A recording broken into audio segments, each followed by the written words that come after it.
Hello everyone, welcome to my channel startup classes. नमस्कार साथियों, स्वागत है एक बार फिर से मेरे चैनल स्टार्टअप क्लासेस पर। फ्रेंड्स, मैंने ऑर्गेनिक केमिस्ट्री की सारी रिएक्शंस की एक वीडियो बनाई थी जिसमें मैंने बहुत सारी इंपॉर्टेंट रिएक्शन आपको कराई। उसमें लगभग 35-40 रिएक्शन थी जिनमें रेनिव रिएक्शन भी इंक्लूड थी। लेकिन फ्रेंड्स, उसके बाद आपके कमेंट्स आए कि सर कुछ इंपॉर्टेंट ऑर्गेनिक की रिएक्शंस बता दो और कुछ ऐसी रिएक्शन बता दो जो सिर्फ टीजीटी के लिए इंपॉर्टेंट हो और वो ज़्यादा भी ना हो, 5 से 7 रिएक्शन हो। तो फ्रेंड्स, इसी चीज़ को ध्यान में रखते हुए और प्रीवियस ईयर क्वेश्चंस और जो हमारे सैम्पल पेपर्स हैं उन सबको इंक्लूड करते हुए टॉप 5 केमिकल रिएक्शंस जो आपके टीजीडी एग्जाम में आने ही आने वाली है। अब ये रिएक्शन नेम रिएक्शंस के तरीके से भी आ सकती हैं, फिल इन द ब्लैंक्स भी आ सकती है, कंप्लीट द रिएक्शन भी आ सकती है और आपको सिंपल मैकेनिज्म उनके पूछने के लिए भी आ सकते हैं।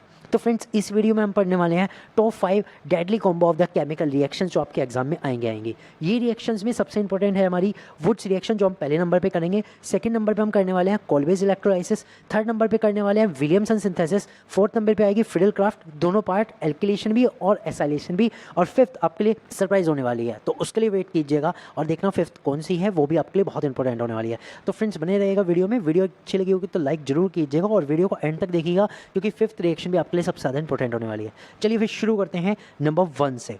फर्स्ट रिएक्शन है हमारी वुड्स फिटिग रिएक्शन। बहुत अच्छी इंपॉर्टेंट रिएक्शन है फ्रेंड्स। वुड्स फिटिग बहुत ज़्यादा एग्जाम में आती है, इंपॉर्टेंट है। और इसकी जो बेस रिएक्शन है वुड्स रिएक्शन और फिटिग रिएक्शन वो भी बताऊंगा और इसको भी आपको बता रहा हूँ।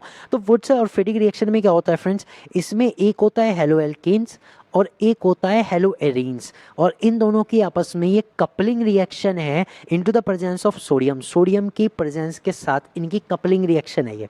अब होता क्या है, जो हेलो एल्केन्स आपको पता है उसमें क्या होता है, हमारा कोई भी एल्केन्स जो होता है उसके ऊपर हेलोजन लगा होता है, जैसे CH3Cl ये हमारा हेलो एल्केन्स है, ठीक है। और इसकी रिएक्शन सोडियम के साथ हो रही है, साथ में हमने हेलो एरीन्स लिया हुआ है। हेलो एरीन्स में क्या होता है कि हमारा कोई भी बेंजीन है, बेंजीन के ऊपर कोई भी हेलोजन लगा हुआ है, लाइक Cl, यहाँ पर Cl लगा हुआ है।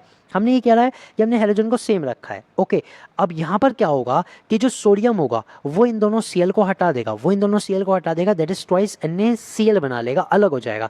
इसके बाद CH3 बचता है और बेंजीन रिंग बचता है। तो यानी कि जो CH3 है वो किसके ऊपर जाके टिक जाएगा, बेंजीन रिंग के ऊपर टिक जाएगा। ये हो जाएगा एक तरह से CH3 और बेंजीन रिंग का आपस में कपल हो गया, ठीक है। एल्केन्स का और एरीन्स का आपस में कपल हो गया, दैट्स इट। तो ये हमारा क्या बना, ये हमारा बना toluene. So this is the Wurtz Fittig reaction. बहुत इजी है ना, ठीक है, बहुत इजी है। अब मान लो यहाँ पे CH3 ना होकर के कोई और कंपाउंड होता लाइक CH3 CH3 और यहाँ पे Cl होता और साथ में अगर मैं इसकी सोडियम के साथ रिएक्शन कराऊं और इस पर हेलो एल्कीन्स ही मैंने रखा, ये वाला हेलो एरीन्स मैंने रखा, दैट इज बेंजीन, क्लोरोबेंजीन, ठीक है। तो यहाँ से हमें क्या मिलता, यहाँ से क्या होता, एक क्लोरीन ये जाता, एक क्लोरीन ये जाता सोडियम के साथ, तो ट्वाइस NaCl तो यहाँ से भी निकल जाता और जहाँ से Cl निकला है बस वही पार्ट इस बेंजीन के ऊपर जाके ऐड हो जाता, वही पार्ट इस बेंजीन के ऊपर जाके ऐड हो जाता, ये बन जाता, ठीक है friends. So this will be the product, okay. ये प्रोडक्ट आपका बन जाता है और इस प्रोडक्ट का नाम है क्यूमिन। इस प्रोडक्ट का क्या नाम है, क्यूमिन। क्यूमिन बन जाता, तो इंपॉर्टेंट है कि नहीं, ठीक है, बहुत अच्छी वुड्स फिटिंग रिएक्शन है, ये बन जाता है। तो जहाँ से भी हेलोजन निकलता है, चाहे आपका एल्किल ग्रुप कितना भी बड़ा हो, वहीं से जाकर वो बेंजीन के साथ जुड़ जाता है। This was the Wurtz Fittig reaction जिसमें एक हेलो एल्केन्स होता है और एक हेलो एरीन्स होता है। अब बात करते हैं, देखो इनकी बेस रिएक्शन होती है वुड्स रिएक्शन और फिटिंग रिएक्शन। तो वुड्स रिएक्शन की बात करता हूँ तो फ्रेंड देखो, वुड्स रिएक्शन में दोनों ही हेलो एल्केन होते हैं, दोनों के दोनों क्या होते हैं, हेलो एल्केन्स होते हैं। रिएक्शन सोडियम के साथ ही होती है, लेकिन जो दूसरा है उसमें वो भी हेलो एल्केन होता है और सेम ही होता है, सेम ही होता है। तो halo alkanes sodium and halo alkanes like CH3Cl plus twice Na plus ClCH3। अब देखो यहाँ पे दोनों हेलो एल्केन सेम है, तो Na क्या करेगा, Cl को हटाएगा दोनों में से, और जब ये Cl को हटाएगा तो CH3 आपस में कंबाइंड हो जाएंगे और NaCl इसमें से अलग निकल जाएगा। तो एक तरह से इनका क्या हुआ, एक तरह से कपलिंग हो गई, कपल रिएक्शन हो गई, ठीक है, जुड़ जाते हैं तो कपलिंग रिएक्शन इन्हें कहते हैं। अब ये क्या बना बताओ, ये भी क्या बना, हमारा एल्केन ही तो बना, ठीक है। इसका नाम क्या है, इसका नाम है एथेन। यहाँ पर हमने क्या लिया था, यहाँ हमने क्लोरोमीथेन लिया था और क्या बना, क्लोरोएथेन। तो कुल मिला के मैं ये भी कह सकता हूँ कि जो हम हेलो एल्केन्स लेते हैं उसमें जितने भी कार्बन होते हैं उसका डबल हो जाता है, आपका जो कंपाउंड बनता है उसमें, ठीक है, डबल हो जाता है। ये आपको चीज़ें याद रखनी है। तो इसमें हमें क्या क्या चीज़ें याद रखनी है, फर्स्ट ऑफ ऑल जो एल्केन्स बनते हैं वो जनरली कैसे बनते हैं, वो सिमेट्रिक बनते हैं। सिमेट्रिक क्यों बनते हैं, क्योंकि उसमें डबल हो जाता है। और सिमेट्रिक के साथ साथ हम ये भी कह सकते हैं कि इवन नंबर वाले ही बनते हैं। भाई एक बात तो बताओ, अगर आपने 2 कार्बन के साथ लिया तो 4 वाला बन जाएगा, क्योंकि 2 कार्बन और दूसरे वाले का भी 2, 4 जुड़कर 4 हो जाएंगे। 3 वाला लेते हो तब भी तो 6 वाला बनेगा इवन नंबर का ये हेलो एल्केन्स। ओके, मतलब एल्केन इवन नंबर वाले बनेगा, तो सिमेट्रिक बनता है, इवन नंबर वाला बनता है। एक चीज़ ये क्लियर होगी। सेकंड थिंग, इसमें हम CH4 नहीं बना सकते, CH4 कैन बी प्रिपेयर्ड। ठीक है, इस मेथड से हम CH4 प्रिपेयर नहीं कर सकते। क्यों नहीं कर सकते? क्योंकि इसमें कपलिंग होती है, और कपलिंग में सिर्फ एक कार्बन वाला बनाना मुश्किल है, तो कपलिंग होती है, इसलिए CH4 प्रिपेयर नहीं किया जा सकता। ठीक है, ये चीज़ें इंपॉर्टेंट है, आपको याद रखनी है। ठीक है, इजी रिएक्शन थी ना हेलो एल्केन्स। वुड्स में क्या हुआ? हेलो एल्केन्स और हेलो एल्केन्स ने रिएक्ट करा। अब बात करते हैं फिटिंग में। फिटिंग में क्या होता है? दोनों के दोनों हेलो एरीन्स होते हैं। दोनों के दोनों क्या होते हैं? हेलो एरीन्स, यानी कि दोनों के दोनों सेम टाइप के होते हैं। ठीक है फ्रेंड्स, तो दोनों के दोनों हेलो एरीन्स होते हैं। अब हेलो एरीन्स मतलब वही बेंजीन के ऊपर कोई भी एक हेलोजन, मान लो यहाँ पे Br अब की बार ले लेते हैं, सोडियम के साथ रिएक्ट है, तो दूसरा आपको हेलो एरीन्स कौन सा लेना है? सेम टाइप का। कौन सा लेना है? सेम ही टाइप का लेना है, Br वाला। ठीक है, अब यहाँ क्या होगा भाई? Br को तो सोडियम लेके चला जाएगा, ट्वाइस Na अलग हो जाएगा। अब ये जो होंगे ये आपस में कपल हो जाएंगे, दैट इज इस तरह से जुड़ जाएंगे, और क्या बन जाएगा? ये बन जाएगा डाईफिनाइल। क्या बन जाएगा? डाईफिनाइल। ठीक है फ्रेंड्स, क्लियर हुआ? तो मैंने वुड्स फिटिंग बता दिया, वुड्स भी बता दिया और फिटिंग भी बता दिया, तीनों बता दी। तो हमें ये पता लगता है कि वुड्स रिएक्शन में दोनों के दोनों क्या होंगे? हेलो एल्केन्स होंगे। हेलो एल्केन्स होंगे, चाहे छोटा चाहे बड़ा। फिटिंग में क्या होगा? फिटिंग में होगा दोनों के दोनों हेलो एरीन्स होंगे। हेलो एरीन्स बेंजीन के ऊपर हेलोजन वाले होंगे। ठीक है, और वुड्स फिटिंग में क्या होगा? वुड्स फिटिंग में होगा दोनों में से एक एक। भाई वुड्स में से एक उठा लो और एक फिटिंग में से उठा लो, that will be woods fitting. यानी इसमें एक तो हेलो एल्केन होगा और उसके साथ एक हेलो एरीन होगा, और हमारे पास जो मेन जो होता है इसमें रिएजेंट कौन सा यूज होता है? दैट इज तीनों के तीनों में सेम चीज़ है, सोडियम प्रेजेंट रहेगा, 2 atoms of sodium will be present. ठीक है फ्रेंड्स, ये इसका माइंड मैप हो गया, आप याद रख लेना। इंपॉर्टेंट रिएक्शन है, अच्छे तरीके से क्लियर कर लेना। नेम से भी आ सकती है कंपाउंड दे करके, और कंप्लीट करने के लिए भी आ सकती है, प्रोडक्ट भी पूछे जा सकते हैं। ठीक है, ओके, वुड्स रिएक्शन कंप्लीट करते हैं, चलते हैं अपनी सेकंड नंबर की रिएक्शन पे, which is Kolbe electrolysis, also an important reaction, Kolbe electrolysis. Kolbe electrolysis में फ्रेंड्स देखो होता क्या है, आपको ये बात तो पता लग रही होगी, ये इलेक्ट्रोलाइसिस हो रहा है, लेकिन किस चीज़ का हो रहा है, क्या प्रोडक्ट बनना है वो देखते हैं। देखो कोल्बे इलेक्ट्रोलाइसिस में सबसे पहली चीज़ क्या यूज़ होती है? इसमें यूज़ होती है सोडियम और potassium salts of carboxylic acid. Carboxylic acid के सोडियम या पोटेशियम लवण इसमें यूज़ होते हैं, और क्या होता है उनका? इलेक्ट्रोलाइसिस होता है। अपॉन इलेक्ट्रोलाइसिस, उनका इलेक्ट्रोलाइसिस कराने पे हमें क्या मिलता है? Gives alkanes. क्या देते हैं वो? एल्केन्स बनाते हैं। क्या बनाते हैं? एल्केन्स बनाते हैं। ठीक है, तो रिएक्शन अच्छी खासी इंपॉर्टेंट है। देखो सोडियम और potassium salt of carboxylic acid का मतलब क्या है? मान लो हमारे पास एक कार्बोक्सिलिक एसिड ये है CH3COOH। अब इसमें से H हटा करके यहाँ पर क्या लगा होता है? यहाँ पर या तो सोडियम लगा होता है या पोटेशियम लगा होता है। मान लो यहाँ पे सोडियम लगा हुआ है, ठीक है इसका। अब इसका अगर इलेक्ट्रोलाइसिस करेंगे तो वाटर के सॉल्यूशन में करेंगे into the presence of an little acid, और क्या करेंगे? इसका इलेक्ट्रोलाइसिस करा देंगे। इलेक्ट्रोलाइसिस क्या होता है? विद्युत अपघटन, बिजली के साथ इसका अपघटन करा देंगे, तो यहाँ से डिफरेंट टाइप के कंपाउंड्स बनते हैं। तो फ्रेंड्स एक बात हो रहा है, इसमें एल्केन्स जो बनता है वो डबल कार्बन वाला बनता है। इसमें 2 मॉलिक्यूल्स लेंगे हम, जो भी हम लेंगे ना सोडियम सॉल्ट या potassium salt of carboxylic acid, उसके 2 मॉलिक्यूल्स लेंगे। तो होता क्या है? CH3 आपस में कंबाइंड होता है, एक चीज़ तो ये बनती है, और इसमें बनता है सोडियम हाइड्रोक्साइड बनता है, साथ में इसमें हाइड्रोजन गैस रिलीज होती है, और साथ में इसमें बनता है कार्बन डाइऑक्साइड के 2 मॉलिक्यूल्स। ये सब कुछ बनता है। हमें मेन चीज़ क्या मिली? हमें मेन चीज़ मिली एल्केन्स। तो एल्केन्स भी कितनी मिली? डबल वाली। जितने वाला हमने कंपाउंड लिया था उसका डबल हो गया। चीज़ क्लियर हुई? ठीक है, तो अगर मैं आपसे पूछूं that CH4 can be prepared, no, CH4 can not be prepared. इसमें भी हम CH4 को प्रिपेयर नहीं कर सकते, बिकॉज इसमें भी क्या हो रहा है? जितने हम सोडियम सॉल्ट या पोटेशियम सॉल्ट में लेके चल रहे हैं कार्बन, उसका डबल हो रहा है। ठीक है, ये चीज़ इसमें हो रही है, जितने भी इसमें एल्किल सीरीज है उसके डबल हो रहे हैं, तो इसलिए हम इससे प्रिपेयर नहीं कर सकते, CH4 को प्रिपेयर नहीं कर सकते। अब इसमें एक और चीज़, क्योंकि इलेक्ट्रोलाइसिस हुआ है, 2 तरह के इलेक्ट्रोड होते हैं, कैथोड एंड एनोड। तो कैथोड पे क्या क्या बनता है और एनोड पे क्या क्या बनता है, ये जनरली पूछ लिया जाता है, तो इनको भी आप लिख लीजिए कि कैथोड पे क्या बनता है और एनोड पर क्या बनता है। तो कैथोड एक नेगेटिव इलेक्ट्रोड होता है, इस पर 2 चीज़ें बनती है, एक तो बनता है NaOH और एक बनता है H2। ये दोनों चीज़ किस पे बनती है? कैथोड पे बनती है। और एनोड पे हमारा क्या बनता है? एनोड पे बनती है जो भी एल्केन बन रही है वो, प्लस कार्बन डाइऑक्साइड, ये हमारा एनोड पे बनता है। ठीक है, ये आप चीज़ें याद रखिएगा, इंपॉर्टेंट है। 2 चीज़ें कैथोड पे बनती है, 2 ही चीज़ें एनोड पर बनती है। ठीक है friends, this was the Kolbe electrolysis reaction. बहुत ईजी सी, बहुत अच्छी सी रिएक्शन है, बस इसमें क्या याद रखना है? CH4 इससे भी प्रिपेयर नहीं हो सकती। Okay, third reaction is Williamson synthesis. बहुत अच्छी इंपॉर्टेंट रिएक्शन है फ्रेंड्स, और इसमें एक ऐसा एक्सेप्शनल है जिसके कारण ये रिएक्शन बहुत बार गलत हो जाती है। तो एक्सेप्शनल क्या है वो बताऊंगा, अभी बताऊंगा विलियमसन सिंथेसिस रिएक्शन है क्या। तो विलियमसन सिंथेसिस का मतलब एक्चुअली जुड़ना होता है। सिंथेसिस मतलब जुड़ना, कॉम्बिनेशन होना। तो इसमें कॉम्बिनेशन किस चीज़ का होता है, इसमें कॉम्बिनेशन होता है सोडियम एल्कोक्साइड का किसके साथ, हेलो एल्केन्स के साथ, हेलो एल्केन्स के साथ ये होता है। इनमें ये दोनों चीज़ें जुड़ के एक नया प्रोडक्ट बनाती है। अब यही चीज़ है आपके पास कि इसमें प्रोडक्ट क्या बनेगा, किस तरह से ये चीज़ें जुड़ेंगी, वही आपके लिए इंपॉर्टेंट है, वही हमें देखना भी है। ओके, तो चलिए फिर शुरू करते हैं इस वाली रिएक्शन को, विलियमसन सिंथेसिस। देखो सोडियम एल्कोक्साइड, पहले इससे समझो कि सोडियम एल्कोक्साइड होता क्या है। सोडियम एल्कोक्साइड, एल्को मतलब कोई भी एल्किल ग्रुप, ठीक है, उसके साथ में ऑक्सीजन लगी हुई है और उसी से सोडियम जुड़ा हुआ है, this is called the sodium alkoxide. सबसे छोटा सोडियम एल्कोक्साइड यही होगा, ठीक है। और इसके साथ आपको एक हेलो एल्केन की रिएक्शन करानी है। मैं एक हेलो एल्केन ले सकता हूँ CH3Cl, ये ले लिया। अब इसमें आपको साफ साफ दिख रहा होगा हो क्या रहा होगा कि Na और Cl आपस में निकल के जा रहे होंगे। जहाँ भी Na को Cl दिखता है वो तो भैया उसे पकड़ लेता है, तो NaCl तो चला जाएगा। अब क्या बच गया आपका CH3O CH3, ये इसके साथ कपल हो गया। तो हमारा क्या बन गया, यहाँ पे ईथर बनता है। मेन क्या बनता है इसमें, ईथर बनता है, समझ गए। तो सोडियम एल्कोक्साइड और हेलो एल्केन अगर आपस में लिखे हुए आ जाएं तो समझ लेना क्या बनेगा, ईथर बनेगा, ठीक है। क्या बनेगा, ईथर। अब कितना भी बड़ा आप सोडियम एल्कोक्साइड ले लो और कैसा भी आप ये ले लो, C2H5 वाला ही लेते हैं या CH3 वाला लेते हैं, चलो अभी तो अलग अलग भी तो दिखाता हूँ, ठीक है। मान लो हमने CH3Br ले लिया इस बार, तो हमारे पास प्रोडक्ट क्या बनेगा, हमारे पास प्रोडक्ट बनेगा C2H5O CH3, ठीक है। और साथ में क्या निकल जाएगा, NaBr निकल जाएगा, ये निकल जाएगा। सो this is the Williamson synthesis reaction. अच्छी है ना, इंपॉर्टेंट रिएक्शन है फ्रेंड्स, और इजी भी है, ये आपको क्लियर भी होना चाहिए। अब जरूरी ये नहीं है कि सोडियम में एल्कोक्साइड आ जाए,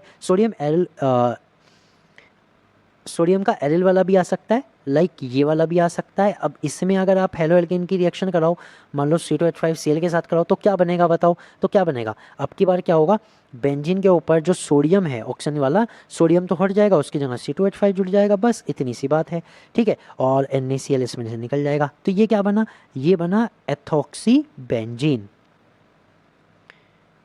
क्या बना, एथॉक्सी बेंजीन। बाकी ऊपर वाले इन दोनों प्रोडक्ट का नाम आपको बताना है, IPSC नेम क्या होगा वो नीचे कमेंट बॉक्स में लिख देना, ठीक है फ्रेंड्स। समझ में आई विलियमसन सिंथेसिस में क्या होता है। तो सोडियम एल्कोक्साइड हो चाहे सोडियम एरिल ऑक्साइड हो, ठीक है, हेलो एल्केन्स के साथ अगर रिएक्शन होती है तो ईथर वाला कंपाउंड बनता है, दैट इज ROR बनता है, ओके, ये याद रखना। अब फ्रेंड मैंने कहा था इसमें एक एक्सेप्शनल है, तो वो एक्सेप्शनल क्या है वो आपको पता होना चाहिए, सबसे ज़्यादा ज़रूरी। तो फ्रेंड एक बात ध्यान देना, एक्सेप्शनल में आप एक चीज़ लिख लो कि हम इसमें 3 degree alkoxide, 3 degree alkoxide can be used. आप 3 डिग्री एल्कोक्साइड तो यूज़ कर सकते हो, ठीक है, ये तो हमारी परमिशन है। 3 डिग्री एल्कोक्साइड क्या होता है कि भाई हमारे पास सोडियम लगा हुआ है, ठीक है, और इस कार्बन पे 3 कार्बन लगे हुए हैं, so it can be used, ठीक है, इट कैन बी यूज्ड।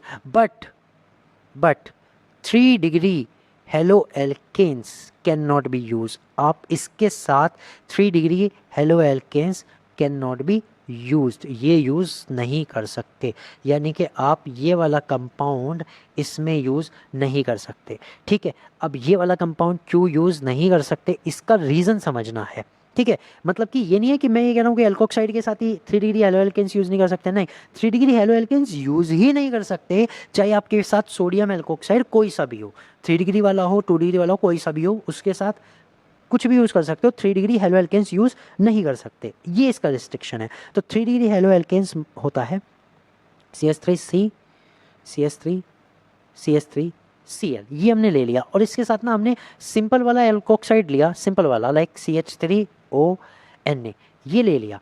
तो अब बताओ होना क्या चाहिए, होना तो ये चाहिए ना कि NaCl को निकल जाना चाहिए और OCH3 जुड़ जाना चाहिए, ये। लेकिन फ्रेंड्स इसमें ऐसा नहीं होता, इसमें कुछ और होता है, this is called the rearrangement. उसको हम क्या कहते हैं, रीअरेंजमेंट कहते हैं। अब रीअरेंजमेंट में क्या होता है, यहाँ से एक हाइड्रोजन हट के आता है ऑक्सीजन के पास, कहाँ आता है, ऑक्सीजन के पास, ये Cl जाता है Na के साथ, एक चीज़ हो गई, ठीक है।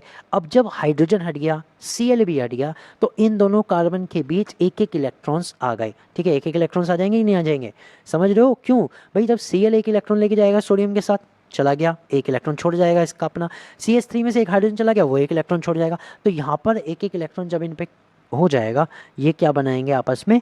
डबल बॉन्ड बनाएंगे, समझ गए, ठीक है। डबल बॉन्ड बनाएंगे, NaCl निकलेगा और साथ में एक CH3OH निकलेगा। तो फ्रेंड ये ध्यान दो, इस वाले में इस बार ईथर ना बन के एल्कीन बन गया।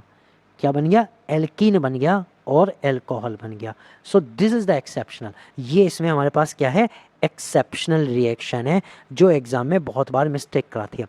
तो आपको एग्जाम में क्या ध्यान देना है? 3 डिग्री हेलो एल्केन्स पर फोकस करना है। अगर 3 डिग्री हेलो एल्केन्स है और साथ में कोई भी सोडियम एल्कोक्साइड लिखा हुआ है तो समझ लेना एल्कीन और एल्कोहल बनेगा, ईथर नहीं बनेगा। बाकी इसके अलावा कुछ भी लिखा है, 3 डिग्री एल्कोक्साइड लिखा है, सिंपल वाला हेलो एल्केन्स लिखा है, ईथर ही बनेगा, ठीक है। क्लियर हुआ? सो this is the most important reaction. ये चीज़ें ही इसलिए मैंने यहाँ पे रखी हुई है क्योंकि मुझे टॉप 5 रिएक्शन बतानी थी जिसमें एक्सेप्शनल भी हो, अच्छी बातें भी हो, ईजी भी हो, ज़्यादातर पूछी गई हो।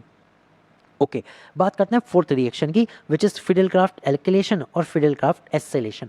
फ्रेंड्स, इस रिएक्शन से तो आप मुंह मोड़ ही नहीं सकते। ये रिएक्शन तो ऐसी है, एक तरह से समझ लो एग्जाम में बस आई रखी है। एग्जाम पेपर कभी भी छप गया हो, चाहे छप रहा हो, एग्जाम में बस समझ लो ये तो रिएक्शन उसने रख दी, फिडेलक्राफ्ट एल्किलेशन, क्योंकि ये रिएक्शन तो आपको मिलनी ही मिलनी है, ठीक है। और फिडेलक्राफ्ट एल्किलेशन भी बहुत इजी है, एक तरह से ये भी कपलिंग रिएक्शन है और बहुत इजी भी है। इसमें हमारे पास क्या होता है कि कोई भी बेंजीन जो रिंग होता है, सिंपल बेंजीन वाला ले लो, ठीक है। और इसके जब आप CH3Cl की रिएक्शन कराते हो, ठीक है, तो होता क्या है, बेंजीन पर CH3 जाके जुड़ जाता है और एक HCl निकल जाता है। कुल मिला के जहाँ पे CH3 जुड़ा वहाँ से एक हाइड्रोजन निकल के HCl के साथ चला गया, बस इतनी सी रिएक्शन है। This is Friedel Crafts alkylation. अब आपके पास हेलो एल्केन्स जैसा भी होगा वैसा ही आपको प्रोडक्ट मिल जाएगा। मान लो ये C2H5Cl है, ठीक है, तो आपका क्या होगा बताओ? बेंजीन के ऊपर कौन जुड़ेगा? बेंजीन के ऊपर C2H5 जुड़ जाएगा, HCl निकल जाएगा। सो दिस वाज द टोलुएन, ठीक है, और ये वाला इथाइल बेंजीन है, ठीक है फ्रेंड्स। तो ये क्या था हमारा फिडेलक्राफ्ट एल्किलेशन, क्योंकि इसमें एल्किल जुड़ता है। क्या जुड़ता है इसमें? एल्किल जुड़ता है, ठीक है। That's why it is called the Friedel Crafts alkylation. Use important क्या चीज़ है? इंपॉर्टेंट ये है कि इसमें जो ये आता है C6H6 बेंजीन ही आता है और बेंजीन के साथ कोई ना कोई एल्किल आता है, बेंजीन के साथ कोई हेलो एल्केन्स आता है। ये याद रखना, बेंजीन जरूरी है, हेलो एल्केन्स आएगा, बेंजीन प्लेन वाला, हेलो एल्केन्स वाला, ठीक है। क्लियर हुआ? अब फिडेलक्राफ्ट एसिलेशन की बात करते हैं तो फिडेलक्राफ्ट एसिलेशन में भी सेम ही यूज़ करेंगे, बेंजीन ही यूज़ करेंगे। फिडेलक्राफ्ट में मेन जो हमारा सबस्ट्रेट है वो बेंजीन ही है। अब इसमें एसिलेशन के लिए क्या यूज़ होता है? इसमें एसिलेशन के लिए यूज़ होता है ये CH3COCl, that is called the ethanoyl chloride. क्या होता है ये? एथेनॉइल क्लोराइड, इसका नाम है एथेनॉइल क्लोराइड, ठीक है। ये अब इसमें भी क्या होगा? इसमें भी सिंपल सी बात ये है कि Cl ही निकलेगा इस वाले हाइड्रोजन के साथ जहाँ पर आप इसे जोड़ना चाह रहे हो। जहाँ पर भी आप इसे जोड़ना चाह रहे हो उस वाले हाइड्रोजन के साथ Cl निकल जाएगा और बेंजीन के ऊपर जहाँ भी आप जोड़ना चाह रहे हो, जहाँ से आपने हाइड्रोजन निकाला वहीं पर ये कुछ इस तरह से जुड़ेगा COCH3, क्योंकि जहाँ से Cl निकलेगा जिस कार्बन से, वही कार्बन जाके बेंजीन पर जुड़ता है। That is this will be the product और इसका नाम है एसिटोफिनॉन। क्या नाम है इसका? एसिटोफिनॉन। फ्रेंड्स ये बन जाता है, ठीक है। This was the Friedel Crafts acylation. Important है, इजी है ना, बहुत इजी, अच्छा लगा जान के, ठीक है। अब मान लो हमारे पास क्या होगा, हमारे पास बेंजीन में, बेंजीन तो बेंजीन ही रहने वाला है, ये तो चेंज होगा ही नहीं होगा। फिडेलक्राफ्ट एल्किलेशन भी ध्यान रख लो, बेंजीन तो होगा ही होगा। इसके साथ में चाहे कुछ भी आ जाए, C6H5 C double bond OCl आ जाए, ठीक है। अब इसमें आ जाए तो क्या होगा? इसमें भी Cl हटेगा, Cl HCl बना के हटेगा और बाकी जो ये पूरा का पूरा है C6H5CO, ये CO C6H5 इस पर जुड़ जाएगा, that will be formed. Okay, तो ये हमारा प्रोडक्ट बन जाता है। चलिए अब चलते हैं reaction number 5 which was surprise for you, it is carbyl amine reaction. Friend ये भी बहुत ज़्यादा इंपॉर्टेंट रिएक्शन है क्योंकि देखो नाइट्रोजन वाला चैप्टर पूरा TGD साइंस में कंप्लीट तो नहीं आ रहा, लेकिन स्पेशल क्या आ रहा है, ये रिएक्शन सबसे ज़्यादा देखने को मिल रही है। कार्बिल अमाइन रिएक्शन जो मैंने अब तक के निचोड़ निकाला है, सारे के सारे प्रीवियस ईयर क्वेश्चन या सैम्पल पेपर जहाँ से भी मुझे मिले उन सब में से यही निचोड़ निकला है कि कार्बिल अमाइन आपके लिए सबसे ज़्यादा इंपॉर्टेंट है। कार्बिल अमाइन को समझने से पहले आपको एक इंट्रोडक्शन करा देता हूँ कि आपके कौन कौन से नाइट्रोजन वाली चीज़ें आपके ऑर्गेनिक में आती है। ठीक है। तो फ्रेंड इसमें सबसे पहले जो कैटेगरी आती है वो आती है अमाइंस की, आपको पता होना चाहिए। अमाइंस में क्या होता है कि आर मतलब एक एल्किल ग्रुप होता है और नाइट्रोजन के ऊपर 2 हाइड्रोजन होते हैं। ठीक है। एक्चुअली ये आया कहाँ से मैं आपको बताता हूँ। एक्चुअली ये आया अमोनिया से। हमें पता है अमोनिया में क्या होता है, नाइट्रोजन के साथ 3 हाइड्रोजन होते हैं। 3 हाइड्रोजन में से एक हाइड्रोजन हटा, एक एल्किल ग्रुप जुड़ा, that will B 1 degree amine. इसको हम क्या कहेंगे, 1 डिग्री अमाइन। ठीक है फ्रेंड्स। अब इसमें अगर 2 एल्किल ग्रुप जुड़ गए, 2 एल्किल ग्रुप जुड़ गए यानी कि 2 हाइड्रोजन हट गए। भाई अमोनिया में से 2 हाइड्रोजन हटा दो, 2 एल्किल ग्रुप जोड़ दो, एक हाइड्रोजन हट जाएगा, 2 एल्किल ग्रुप आ जाएंगे, ये बन जाएगा 2 डिग्री अमाइंस। क्या बन जाएगा, 2 डिग्री अमाइन। अब अगर नाइट्रोजन के ऊपर से तीनों की तीनों हाइड्रोजन हटा दिए जाए अमोनिया में से, ठीक है, चाहे सेम चाहे डिफरेंट, तो ये जो बन जाएगा ये क्या बन जाएगा बताओ, ये बन जाएगा 3 डिग्री अमाइन। क्या बन जाएगा, 3 डिग्री अमाइन। इतनी बात क्लियर हुई। तो ये तो हुए amines, primary, secondary and tertiary, 1 degree, 2 degree and 3 degree. ठीक है। अब इसके बाद और कौन से होते हैं, और है आपके सिलेबस में साइनाइड। साइनाइड में क्या होता है, CN होता है फ्रेंड्स। ठीक है, ये होता है साइनाइड भी कह सकते हो, इसे नाइट्राइल भी कह सकते हो।